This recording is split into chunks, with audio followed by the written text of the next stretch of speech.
গাইবান্ধার পলাশবাড়ি ছোট শ্যামলতলা জামে মসজিদের ছাদ ঢালাইয়ের শুভ উদ্বোধন হলো আজ।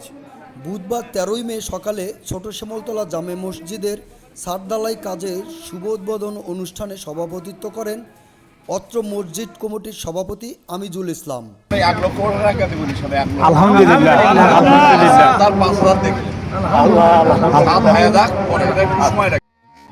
প্রধান অতিথি হিসাবে উপস্থিত ছিলেন মাননীয় সংসদ সদস্য গাইবান্ধা ৩ পলাশবাড়ি সাদুল্যপুর এর অধ্যক্ষ আবুল কাউসার মৌলানা নজরুল ইসলাম লেবু। আমন্ত্রিত অতিথি হিসাবে উপস্থিত ছিলেন শ্রমিক কল্যাণ ফেডারেশন পলাশবাড়ি উপজেলা সভাপতি ও জামাত মনোনীত মেয়র প্রার্থী খায়রুল ইসলাম চান, গাইবান্ধা জেলা যুব বিষয়ক ও সহ সাধারণ সম্পাদক মেয়র প্রার্থী ফরিদুল হক রুবেল, গাইবান্ধা জেলা বিএনপির যুগ্ম সাধারণ সম্পাদক জিয়াউল হক জুয়েল, রিপন, বিএনপি নেতা আলম মিয়া, বকুল মিয়া, সুজন মিয়া, সুমন মিয়া সহ আরও অনেকেই।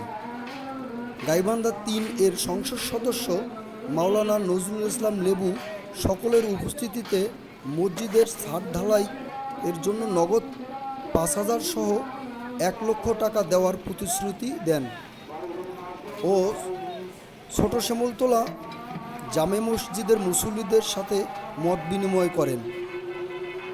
মসজিদ নির্মাণ কাজ দ্রুত ও সুষ্ঠুভাবে সম্পন্ন করতে সকলের